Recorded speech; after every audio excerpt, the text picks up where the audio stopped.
ವೀಕ್ಷಕರೇ ನಮಸ್ಕಾರ.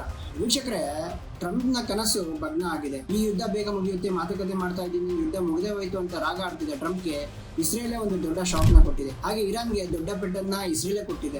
ರಾತ್ರಿ ಇಸ್ರೇಲ್ ಏನ್ ಮಾಡಿದೆ ಅಂತಂದ್ರೆ ಇರಾನ್ ನ ಮತ್ತೆರಡು ನ್ಯೂಕ್ಲಿಯರ್ ಕೇಂದ್ರಗಳ ಮೇಲೆ ಇಸ್ರೇಲ್ ಹೊಡೆದಿದೆ. ಅಷ್ಟೇ ಅಲ್ಲ, ಇದಕ್ಕೆ ಇರಾನ್ ಕೂಡ ಭಾರಿ ತಿರುಗೇಟು ಕೊಟ್ಟಿದ್ದು ಯುದ್ಧ ಇನ್ನಷ್ಟು ತೀವ್ರ ಆಗ್ತಾ ಇದೆ. ಇದರ ಪರಿಣಾಮ ಏನಾಗಿದೆ ಅಂತಂದ್ರೆ ತೈಲ ಬೆಲೆ ಮತ್ತೆ 6.5% ಅಷ್ಟು ಜಂಪ್ ಆಗಿದೆ. ಅಂದ್ರೆ $114 ದಾಟಿದೆ. ಈ ಮೂಲಕ ಈ ಯುದ್ಧ ಇಲ್ಲಿಗೆ ಮುಗಿಯಲ್ಲ, ಇನ್ನಷ್ಟು ಹೆಚ್ಚಾಗುತ್ತೆ. ಈ ವೀಕೆಂಡ್ ಇನ್ನೂ ತುಂಬಾ ಇಂಪಾರ್ಟೆಂಟ್ ಆಗುತ್ತೆ ಅನ್ನೋ ಒಂದು ಇಂಟನ್ನ ಇಸ್ರೇಲ್ ಮತ್ತು ಇರಾನ್ ಇಬ್ರು ಸೇರ್ಕೊಂಡು ಕೊಟ್ಟಿದ್ದಾರೆ. ಮೊದಲಿಗೆ ಭಾರತದಲ್ಲಾಗಿರೋ ಒಂದು ಡೆವಲಪ್ಮೆಂಟ್ ಬಗ್ಗೆ ಮಾತಾಡೋಣ. ಏನಪ್ಪ ಡೆವಲಪ್ಮೆಂಟ್ ಅಂತಂದ್ರೆ ಗಲ್ಫ್ ಯುದ್ಧ ಸದ್ಯಕ್ಕೆ ಮುಗಿಯಲ್ಲ ಅನ್ನೋದು ಗೊತ್ತಾಗ್ತಾ ಇದೆ ಕೂಡಲೇ ಭಾರತದ ಒಳಗಡೆ ಒಂದಷ್ಟು ಡೆವಲಪ್ಮೆಂಟ್ ಗಳಾಗಿದೆ. ಶುಕ್ರವಾರ ರಾತ್ರಿ ಟೀಮ್ ಇಂಡಿಯಾ ಮೀಟಿಂಗ್ ಮಾಡಿತು. ಭಾರತದ ಪ್ರಧಾನಮಂತ್ರಿ ಮತ್ತು ಎಲ್ಲಾ ರಾಜ್ಯಗಳ ಮುಖ್ಯಮಂತ್ರಿಗಳು ಈ ಮೀಟಿಂಗ್ ನಲ್ಲಿ ಪಾಲ್ಗೊಂಡಿದ್ರು.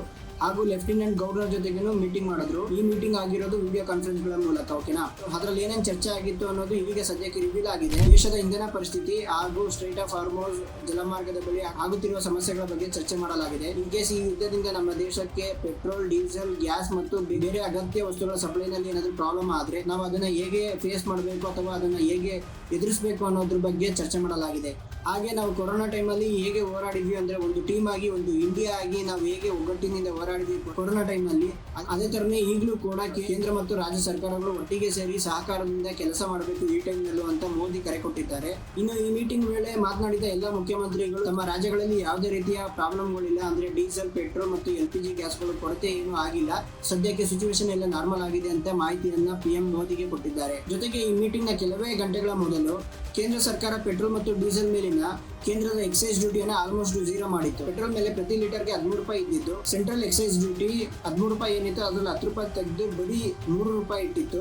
ಡೀಸೆಲ್ ಮೇಲೆ ಎಕ್ಸೈಸ್ ಡ್ಯೂಟಿಯನ್ನ ಸರ್ಕಾರ 0 ಮಾಡಿತ್ತು. ಇದಕ್ಕೆ ಎಲ್ಲಾ ರಾಜ್ಯಗಳ ಮುಖ್ಯಮಂತ್ರಿಗಳು ಮೆಚ್ಚುಗೆ ವ್ಯಕ್ತಪಡಿಸಿದ್ದಾರೆ. ಇದೇ ವೇಳೆ PM ನರೇಂದ್ರ ಮೋದಿ ಕೆಲವೊಂದು ಕಟ್ಟುನಿಟ್ಟಿನ ಸೂಚನೆಯನ್ನು ಕೊಟ್ಟಿದ್ದಾರೆ. ಏನಪ್ಪಾ ಅಂತಂದ್ರೆ ಜನರಲ್ಲಿ ಹುಟ್ಟಿಸೋ ಕೆಲವೊಂದು ಸುಳ್ಳು ಸುದ್ದಿಯನ್ನ ನಾವು ತಡಿಬೇಕು. ಫಸ್ಟ್ ಕರಾವಳಿ ಮತ್ತು ಗಡಿ ಭಾಗದ ರಾಜ್ಯಗಳು ಸ್ವಲ್ಪ ಹೈ ಅಲರ್ಟ್ ಆಗಿರಬೇಕು. ಹಾಗೂ ಯಾರಾದ್ರೂ ವಸ್ತುಗಳನ್ನ ಬ್ಲಾಕ್ ಮಾರ್ಕೆಟ್ ನಲ್ಲಿ ಮಾರೋಕೆ ಅಥವಾ ಅದನ್ನ ಕದ್ದಿಟ್ಟು ಅಥವಾ ಬೇರೆ ಕಡೆ ಎಲ್ಲಾದ್ರೂ ಎತ್ತಿಟ್ಟು ಆಮೇಲೆ ಬ್ಲಾಕ್ ಮಾರ್ಕೆಟ್ ನಲ್ಲಿ ಮಾರೋ ತರ ಏನಾದ್ರು ವ್ಯವಸ್ಥೆ ಮಾಡಿದ್ರೆ ಅಥವಾ ಏನಾದ್ರು ಆತರ ಮಾಡ್ತಾ ಇದ್ರೆ ಅವರ ಮೇಲೆ ಕಠಿಣ ಕ್ರಮ ತಗೋಬೇಕು ಅಂತೇಳಿ PM ನರೇಂದ್ರ ಮೋದಿ ಸೂಚನೆ ಕೊಟ್ಟಿದ್ದಾರೆ. ಮುಂದೆ ಬರೋ ಸವಾಲುಗಳಿಗೆ ನಾವು ತುಂಬಾ ಸ್ಪೀಡ್ ಆಗಿ ರೆಸ್ಪಾನ್ಸ್ ಮಾಡಬೇಕು ಮತ್ತೆ ಅದೇ ತರನೇ ರೆಡಿ ಆಗಿರಬೇಕು ಅಂತೇಳಿ ನರೇಂದ್ರ ಮೋದಿ ಎಲ್ಲಾ ಮುಖ್ಯಮಂತ್ರಿಗಳ ಜೊತೆ ಮಾತುಕತೆ ಮಾಡಿದ್ದಾರೆ. ಇನ್ನ ಯಾವ ಸ್ಟೇಟ್ಗಳಲ್ಲಿ ಅಂದ್ರೆ ಯಾವ ರಾಜ್ಯಗಳಲ್ಲಿ ಎಲೆಕ್ಷನ್ ನಡೀತಾ ಇದೆ ಆ ಮುಖ್ಯಮಂತ್ರಿಗಳು ಪಾಲ್ಗೊಂಡಿರಲಿಲ್ಲ ಈ ಮೀಟಿಂಗ್ ನಲ್ಲಿ.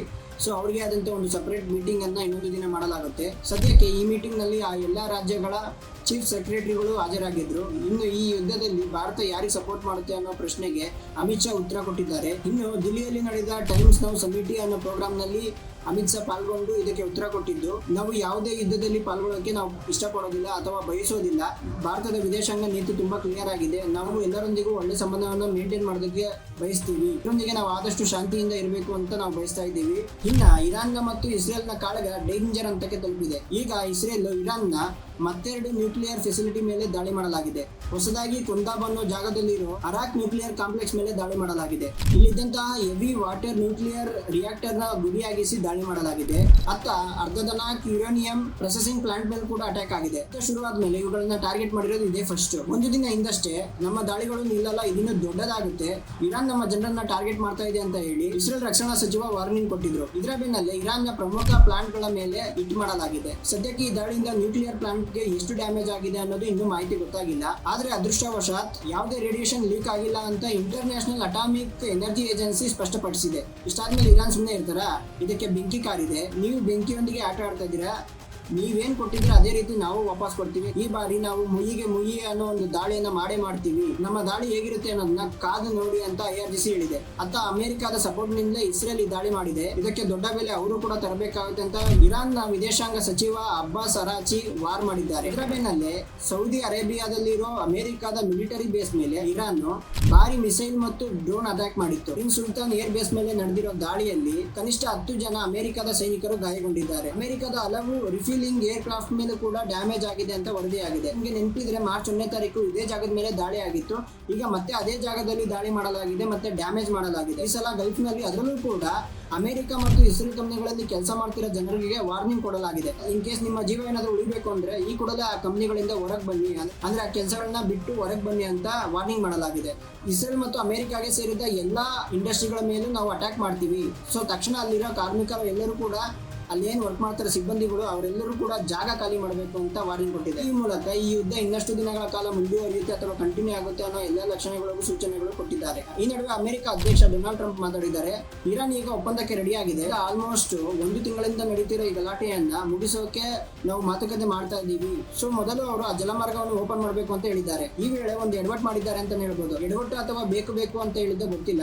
ಸ್ಟ್ರೈಟ್ ಆಫ್ ಹಾರ್ಮೋಸ್ ಅಂತ ಕರೆಯೋ ಬದಲು ಸ್ಟ್ರೈಟ್ ಆಫ್ ಟ್ರಂಪ್ ಅಂತ ಕರೀತಿದ್ದಾರೆ. ಈ ತರ ಮಾತಾಡ್ಬಿಟ್ಟು ಸಡನ್ ಆಗಿ ನಾನು ಈ ತರ ಮಿಸ್ಟೇಕ್ ಎಲ್ಲ ಮಾಡೋದಿಲ್ಲ, ಅದೇನೋ ಮಿಸ್ಟೇಕ್ ಆಗೋಯ್ತು ಅಂತ ಕಾಮಿಡಿ ಮಾಡ್ಕೊಂಡು ನಗ್ತಿದ್ದಾರೆ. ಹಾಗೆ ಅಬ್ರಹಾಂ ಅಕೌಂಟ್ಸ್ಗೆ ಈಗ ಸೌದಿ ಕೂಡ ಸೇರೋ ಟೈಮ್ ಬಂದಿದೆ ಅಂತ ಅವ್ರು ಹೇಳಿದ್ದಾರೆ. ಹಾಗೆ ನಾವು ಕೂಡ ನ್ಯಾಟೋಗೆ ಕೊಡ್ತಿದ್ದಂತಹ ಸಹಾಯ ಕಟ್ ಮಾಡಬೇಕಾಗುತ್ತೆ ಅಂತ ಹೇಳಿದ್ದಾರೆ. ಅಮೆರಿಕಾಗೆ ಸಹಾಯ ಮಾಡಬೇಕಾದ ಅವರು ನಮ್ಮ ಜೊತೆ ನಿಂತಿಲ್ಲ. ಸೊ ಮುಂದೆ ಕೂಡ ಅವ್ರಿಗೆ ಏನಾದ್ರು ಪ್ರಾಬ್ಲಮ್ ಆದ್ರೆ ನಾವು ಕೂಡ ನಮ್ಮ ನಿರ್ಧಾರವನ್ನು ಚೇಂಜ್ ಮಾಡ್ತೀವಿ, ಬದಲಾಯಿಸಬೇಕಾಗುತ್ತೆ ಅಂತ ಹೇಳಿದ್ದಾರೆ. ಹಾಗೆ ನಾವು ಆ ದೇಶವನ್ನು ರಕ್ಷಣೆ ಮಾಡೋಕೆ ಪ್ರತಿ ವರ್ಷ $100 ಮಿಲಿಯನ್ ಖರ್ಚು ಮಾಡ್ತಾ ಇದ್ದೀವಿ. ಈಗ ಅವರು ನಡ್ಕೊಂಡಿರೋ ರೀತಿ ನೋಡಿದ್ರೆ ಮುಂದೆ ನಾವು ಅವ್ರಿಗೆ ಸಹಾಯ ಮಾಡಬೇಕು ಅಂತ ಅನಿಸ್ತಾ ಇಲ್ಲ. ಈ ತರದ ಒಂದಷ್ಟು ಮಾತುಗಳನ್ನ ಟ್ರಂಪ್ ಹೇಳಿದ್ದಾರೆ. ಈ ಮೂಲಕ ನ್ಯಾಟೋ ಒಕ್ಕೂಟಕ್ಕೆ ಅಮೆರಿಕದ ಸಪೋರ್ಟ್ ಮುಂದುವರಿಯುತ್ತಾ ಇಲ್ವೋ ಅನ್ನೋ ಒಂದು ಪ್ರಶ್ನೆಗೆ ಟ್ರಂಪ್ ಒಂದು ಕ್ವಶನ್ ಮಾರ್ಕ್ ಇಟ್ಟಿದ್ದಾರೆ. ಈ ನಡುವೆ ಅಮೆರಿಕದ ನ್ಯೂಯಾರ್ಕ್ ಟೈಮ್ಸ್ ಇಂಟ್ರೆಸ್ಟಿಂಗ್ ಒಂದು ಸುದ್ದಿಯನ್ನ ಪ್ರಕಟ ಮಾಡಿದೆ. ಕಳೆದ ಮಂಗಳವಾರ ಟ್ರಂಪ್ ಮತ್ತು ನರೇಂದ್ರ ಮೋದಿ ಜೊತೆ ಒಂದು ಮಾತುಕತೆ ಆಗಿದೆ. ಅಂದ್ರೆ ಈ ಹಿಂದೆ ಗಲ್ಫ್ ವಾರ್ ಬಗ್ಗೆ ಒಂದು ಚರ್ಚೆ ಆಗಿತ್ತಲ್ಲ, ಆ ಟೈಮ್ನಲ್ಲಿ ಆ ಕಾಲದಲ್ಲಿ ಇಬ್ಬರು ನಾಯಕರೊಂದಿಗೆ ಇರಾನ್ ಮಸ್ಕ್ ಕೂಡ ಪಾಲ್ಗೊಂಡಿದ್ರು ಅಂತ ವರದಿಯಾಗಿದೆ. ಸದ್ಯ ಈ ಕಾಲದಲ್ಲಿ ಮಸ್ಕ್ ಹಾಕಿದ್ರು ಅನ್ನೋದು ಇನ್ನೂ ಕ್ಲಾರಿಟಿ ಗೊತ್ತಾಗಿಲ್ಲ. ಬಹುಶಃ ಇದಕ್ಕೆ ಏನ್ ರೀಸನ್ ಆಗಿರ್ಬೋದು ಅಂತಂದ್ರೆ ಅವರು ಸ್ಯಾಟಲೈಟ್ ಇಂಟರ್ನೆಟ್ ಸೇವೆಯನ್ನ ಶುರು ಮಾಡೋಕೆ ರೆಡಿ ಮಾಡ್ಕೊಳ್ತಾ ಇದ್ದಾರೆ, ಅಂದ್ರೆ ಕಾಯ್ತಾ ಇದ್ರಲ್ಲ. ಭಾರತದಲ್ಲಿ ಈಗ ಆಲ್ಮೋಸ್ಟ್ ಲಾಂಚ್ ಮಾಡ್ತಾ ಇದ್ದಾರೆ. ಅದ್ರ ಬಗ್ಗೆ ಏನಾದ್ರು ಮಾತಾಡೋದಕ್ಕೆ ಈ ಮೀಟಿಂಗ್ ನಲ್ಲಿ ಜಾಯ್ನ್ ಆಗಿರೋ ಅನ್ನೋದು ಒಂದು ಸಂದೇಹ ಇದೆ. ಬಟ್ ಅದಕ್ಕೂ ಮತ್ತೆ ಈ ಯುದ್ಧದ ಟೈಮಲ್ಲಿ ಇದ್ರ ಬಗ್ಗೆ ಮಾತಾಡೋದಕ್ಕೂ ಒಂದಕ್ಕೊಂದು ಸಂಬಂಧನೇ ಇಲ್ಲ, ಅಂದ್ರೆ ಸ್ಟಿಲ್ ಲಿಂಕ್ ಸಿಗ್ತಾ ಇಲ್ಲ.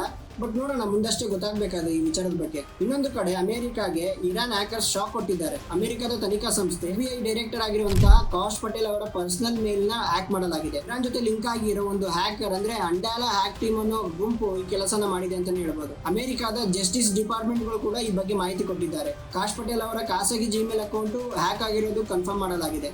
ಅಷ್ಟೇ ಅಲ್ಲ, ಕಾಶ್ ಪಟೇಲ್ ಅವರ ಕೆಲ ಪ್ರೈವೇಟ್ ಫೋಟೋಗಳು ಹಾಗೂ ಅವರ ರೆಸ್ಯೂಮೆಯನ್ನು ಕೂಡ ಲೀಕ್ ಮಾಡಲಾಗಿದೆ. ಇರಾನ್ ನಲ್ಲಿ ಕ್ರಿಪ್ಟೋ ಕರೆನ್ಸಿ ಬಳಕೆ ವಿಪರೀತ ಆಗಿದೆ. ಅಮೆರಿಕ ಏರಿರೋ ಸ್ಯಾಂಕ್ಷನ್ ನಿಂದ ತಪ್ಪಿಸಿಕೊಳ್ಳೋಕೆ ಇರಾನ್ ಏನ್ ಮಾಡ್ತಿದೆ ಅಂತಂದ್ರೆ ಕ್ರಿಪ್ಟೋವನ್ನು ಯೂಸ್ ಮಾಡ್ತಾ ಇದೆ. ಕಳೆದ 1 ವರ್ಷದಲ್ಲಿ IRGCಗೆ ಸಂಬಂಧಪಟ್ಟ ವಾಲೆಟ್ಗಳಿಗೆ $3 ಬಿಲಿಯನ್ ಗಿಂತ ಹೆಚ್ಚಿನ ಹಣ ಕ್ರಿಪ್ಟೋ ಮೂಲಕ ಬಂದಿದೆ ಅಂತ ವರದಿಯಾಗಿದೆ.